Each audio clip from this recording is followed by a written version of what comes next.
Right, I have been in Manchester today doing an F1 talk to a group up there, all about innovation in Formula One, how F1 teams innovate to stay ahead of the pack.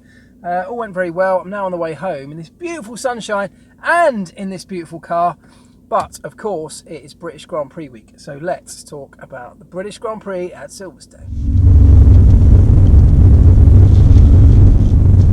What a spectacular event it always is. It's one of my favourites.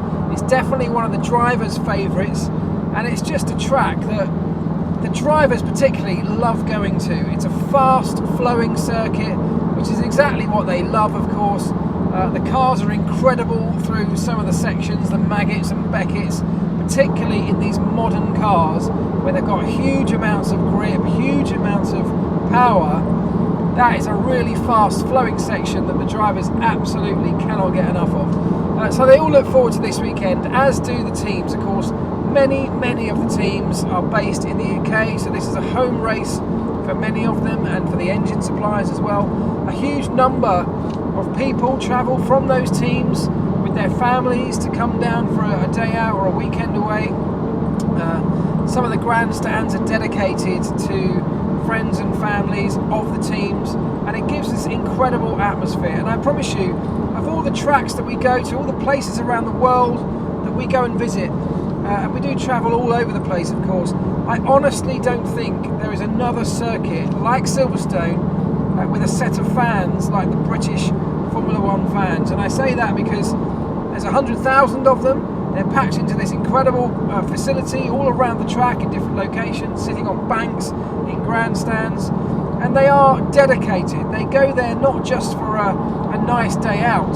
They go there because they're dedicated, knowledgeable fans, and we know how dedicated they are because they pay an absolute fortune for their tickets.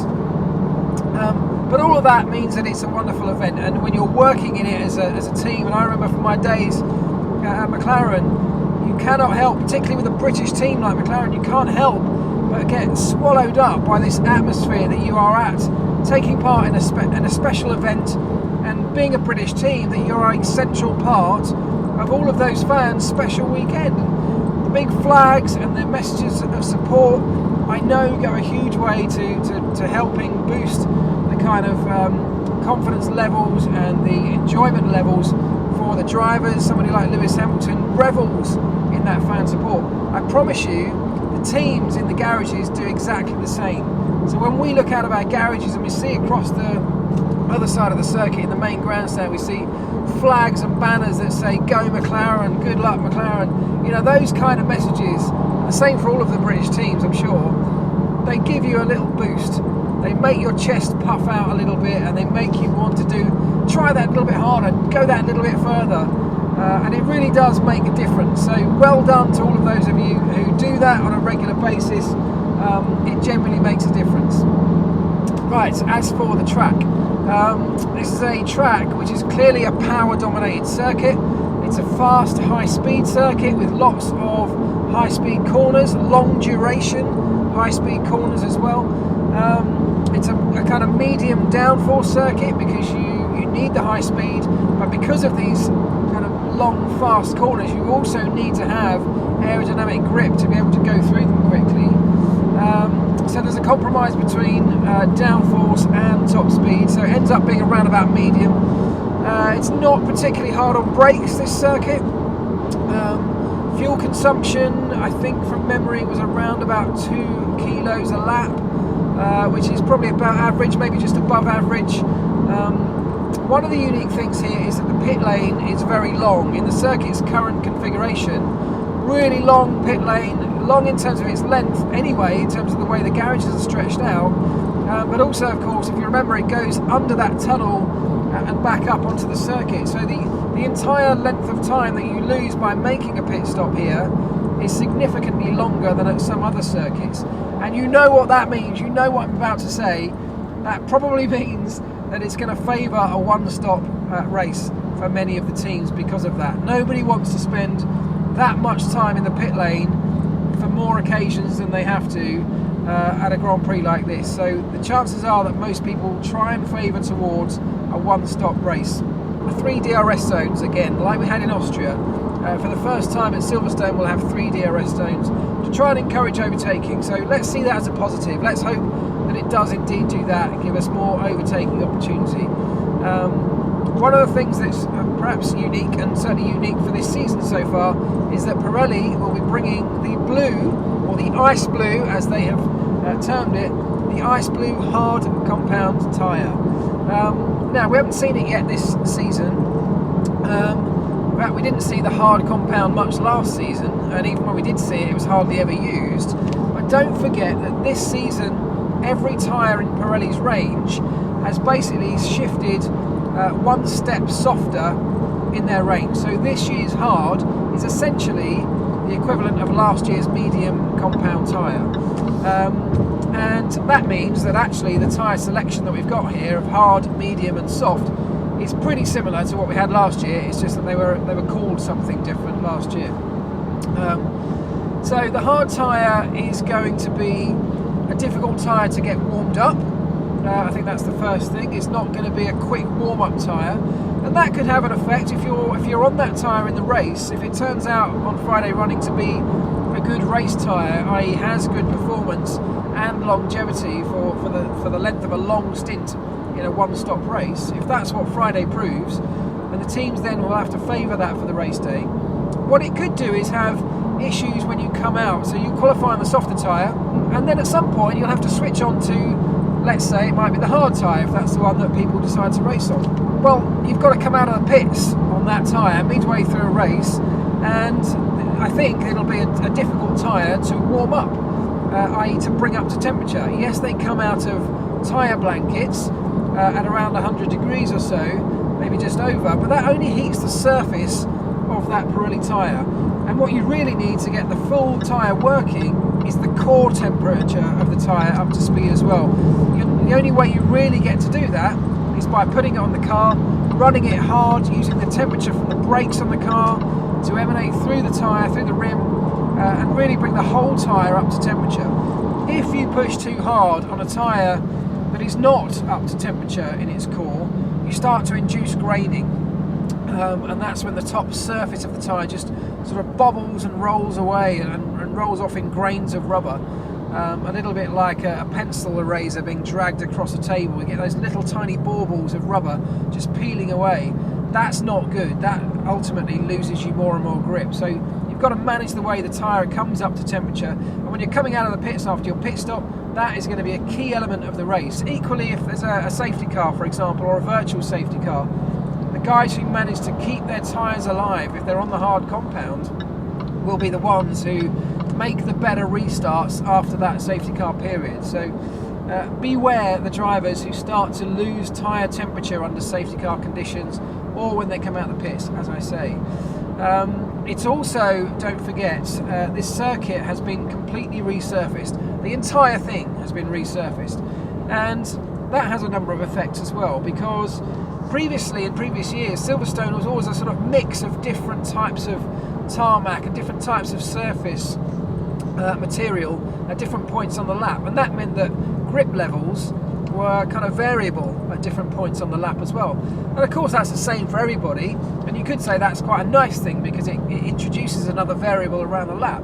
But what we've got this year is a complete resurfacing, very similar kind of surface now to what we saw in Barcelona and what we saw in Paul Ricard as well.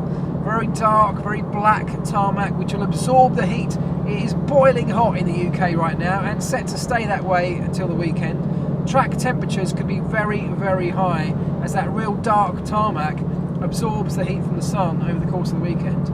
But the other thing is that, as we saw in Barcelona and at Paul Ricard, because this is a brand new surface, very low abrasion levels, but particularly high grip, I'd imagine as well, Pirelli have brought the tyre that they brought to those two races, that thinner gauge tyre, 0.4 of a millimetre less thickness in tread depth.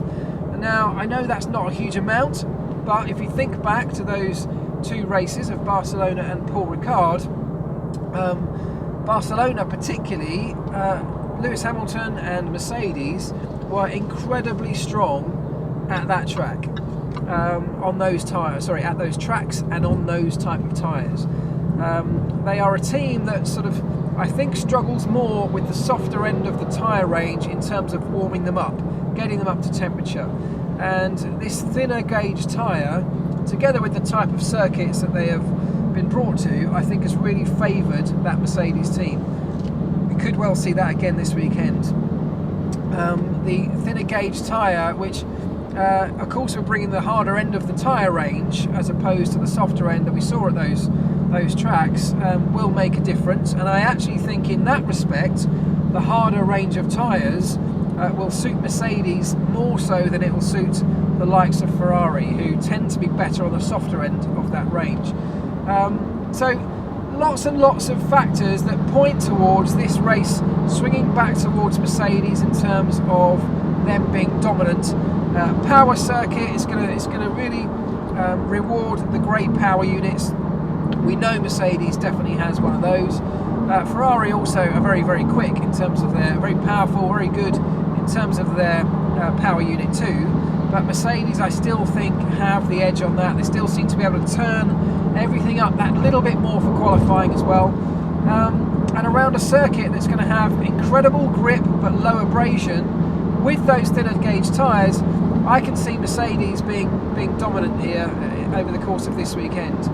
It's a circuit we know that Lewis loves. He loves performing in front of the home fans, and I can absolutely see him grabbing this race by the neck, by the scruff of the neck, taking hold of it, leading it from the start of the weekend right through to the finish, dominating and bringing it home for all of those dedicated fans in the grandstand. But of course we will have to wait and see. Just before I go, got to mention news that broke today of Eric Boullier resigning, depending how you look at it, resigning or being sacked. I mean, it was resigning, wasn't it, technically, but he's obviously come under huge amounts of pressure in recent weeks over the poor form of that team. I've got to say, I think I feel slightly sorry for Eric. I don't think he's done a terrible job. I think he is being the fall guy for a team that is in some disarray at various points throughout the organisation. And, you know, a little bit like a football team that's struggling, they sack the manager. They have to be seen to doing something, and I think that's right. I think McLaren have to be seen to do something. They can't carry on as they are because it's not working. So they've got to make changes, and unfortunately Eric Boullier has been one of the main guys that's taken the fall for that. It'll be interesting to see how the changes they've made affect anything. It's not going to be anything that's going to change too much overnight, of course. But I think the problems that McLaren have are much longer, deeper rooted problems that are going to take some time to repair. But you've got to look at this as a positive first step, in that whether you agree or not that Eric Boullier should have gone, they are making changes to try and fix things. And that has to be seen, for me, as a positive step in the right direction. Right, enjoy the British Grand Prix this weekend. I won't be there. I will be watching the football on Saturday. Come on, England. If you are going to Silverstone, though, they have said that they will be showing the football on the big screens. So although there might be some timings issues and timing overlap with qualifying, you will be able to watch it with, hopefully, 100,000 other people in the grounds of Silverstone, which should make for an incredible atmosphere. So wherever you're watching it, wherever you're watching the race, enjoy them both and have a great weekend.